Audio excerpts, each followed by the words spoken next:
प्यारे बच्चों, मान लो एक चार्ज Q1 है जो सेपरेटेड है by distance R to a charge Q2।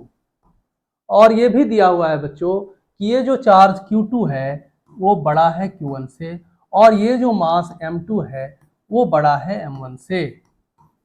तो बच्चों क्वेश्चन ये है कि जो फोर्स Q2 पे लगेगा और जो फोर्स Q1 पे लगेगा दोनों सेम होंगे या डिफरेंट होंगे। कुछ लोग सोच रहे होंगे सेम होंगे, कुछ लोग सोच रहे होंगे डिफरेंट होंगे, कुछ लोग माइंड अप्लाई कर रहे होंगे कि क्या पढ़ा था क्या पढ़ा था। बच्चों जो फोर्स लगेंगे ना वो डिफरेंट होंगे।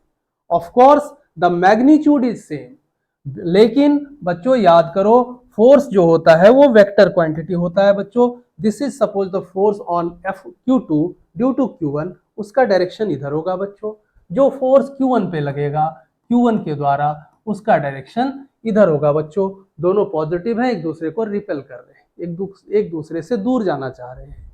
तो जो मैग्नीट्यूड होगा which is given by the Coulomb's law 1/4πε0 Q1 Q2 divided by that distance का स्क्वायर।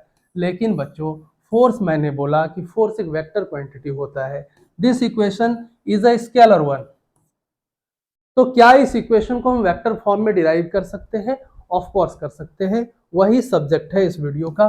चलो डिराइव करते हैं the vector form of Coulomb's law. 2 minute की चीज है, चलो डिराइव कर लेते हैं बच्चों। सपोज दिस चार्ज Q1 और दिस चार्ज Q2, दोनों के बीच में जो डिस्प्लेसमेंट है Q1 से Q1 के तरफ, Q1 से Q2 के तरफ, उसे हमने सपोज मान लिया वेक्टर R। इस बार हमने डिस्प्लेसमेंट माना है। बच्चों जो Q2 से Q1 की ओर डिस्प्लेसमेंट है वो इसका एंटी पैरेलल वेक्टर होगा। सपोज इसको हमने R डैश मान लिया। अब ये जो Q1 Q2 सेपरेटेड हुए हैं एक दूसरे से कुछ डिस्टेंस से, कुछ डिस्प्लेसमेंट से, कहीं बारिश की बूंदों के साथ तो नहीं टपके, अचानक से पैदा तो नहीं हुए, कहीं ना कहीं से ये गए होंगे। जहां से गए हैं उसे मान लिया ओरिजिन है, और उसके रेस्पेक्ट में हमने एक्स और वाई एक्सिस को ड्रॉ किया। तो बच्चों जीरो से गया था Q1, यहां जीरो से Q1 की ओर गया है, मान लिया ये डिस्प्लेसमेंट उसने कवर की थी वेक्टर R1, और जीरो से Q2 यहां गया है, तभी तो दोनों के बीच में एक स्पेस, एक डिस्टेंस, एक डिस्प्लेसमेंट जनरेट हुआ है। Suppose this is vector R2।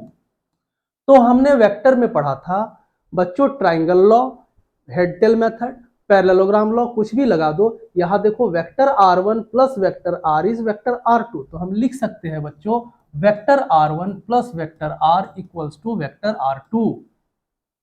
हमें R को निकालना है तो R1 को उधर ले जाओ। वेक्टर R इक्वल्स टू हमें पता है vector R2 minus vector R1। इसे हमें याद रखना है क्योंकि इसी को हमें यूज करना है। अब हम कूलम्स लॉ लिखते हैं vector F21 that is the force on 2 due to 1। बच्चों नोट डाउन करो, ये जो वेक्टर R का डायरेक्शन है, ये जो वेक्टर R का डायरेक्शन, ये जो डिस्प्लेसमेंट का डायरेक्शन है, और ये जो फोर्स का डायरेक्शन है F ऑन 2 ड्यू टू 1, दोनों का सेम है।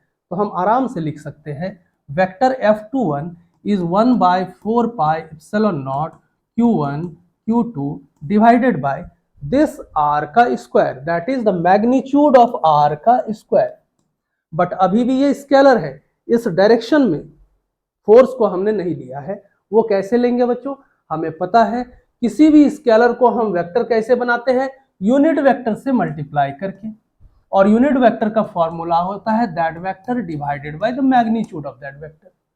हमने जो आर वेक्टर है इस डायरेक्शन पे, उसका यूनिट वेक्टर से इस स्केलर को हमने मल्टीप्लाई कर दिया, that is unit vector are.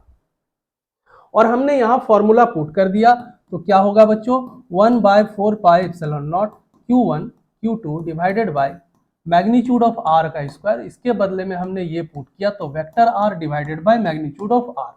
इसे सॉल्व करो बच्चों, तो force on F2 due to 1 is 1/4πε0, क्या है बच्चों Q1 Q2 divided by magnitude R के बदले में यहां पुट करो R2 माइनस R1 वेक्टर का whole cube, this square and this one is whole cube. और क्या हो जाएगा बच्चों vector R2 minus vector R1। This is the vector form of Coulomb's law. This is vector form of Coulomb's law बच्चों। ये force F2 due to 1 निकला।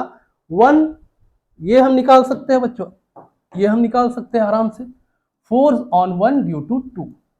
इस बार हमें कौन सा डिस्प्लेसमेंट लेना है, हमें 2 से 1 की ओर वाली डिस्प्लेसमेंट लेनी है।